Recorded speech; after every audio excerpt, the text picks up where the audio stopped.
Friends, today in our SEO course, we will be discussing header tags, which you might also know as H1, H2, H3, H4, H5 and H6 tags. So basically all of these header tags are used to inform the search engines to tell the users that which of the content holds what priority level. So primarily in the SEO, their usage is really very important. Okay, now I'll take you over to my screen and show you that how the H1 tag or H2 tag or H3 tag, how all these are actually used. So friends, take a look on my computer screen. Here on the screen, I have opened a blog of Hindustan Times. This particular blog post they have written is about whey protein powders. Now, if you take a look here, then the main headline that you will see here, that is basically nothing but the H1 tag here. So this H1 tag itself, how does it actually work? Look, I have written it down in proper detail for you. The H1 tag acts just like the main title and for the entire single web page, and there is only single H1 tag and not multiple H1 tags. And look, when we are applying the H1 tag on the website, then it is also used for the title.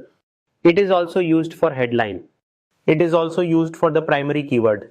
So you can see the H1 tag is so important, right? And it clearly signals to the search engine that this is the main keyword and this is the title. So this will help the SEO and the web page. Is it clear? And it also provides a clear direction. This not only simplifies the task for user, but also simplifies for the search engine.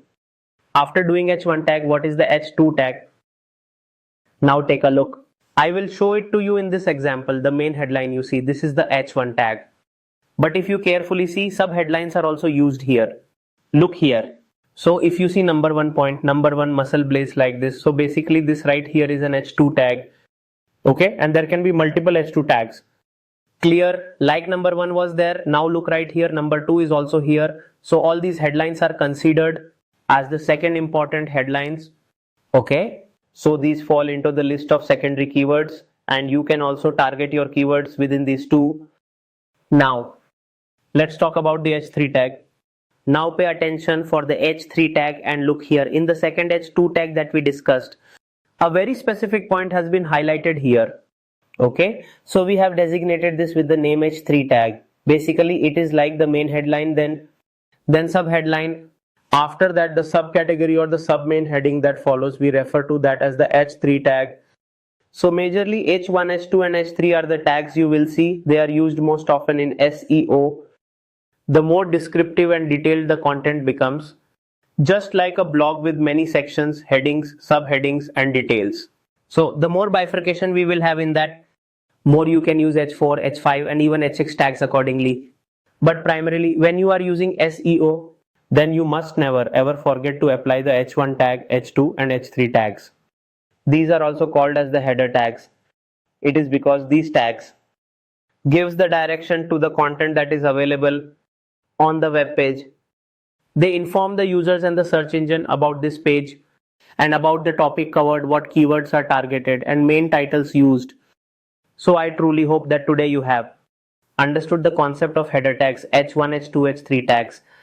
Now, next time you create content for your website, for any web page, or you'll write a blog post, then remember to not skip the header tags, because without them, the on page is fundamentally incomplete. All right, thank you.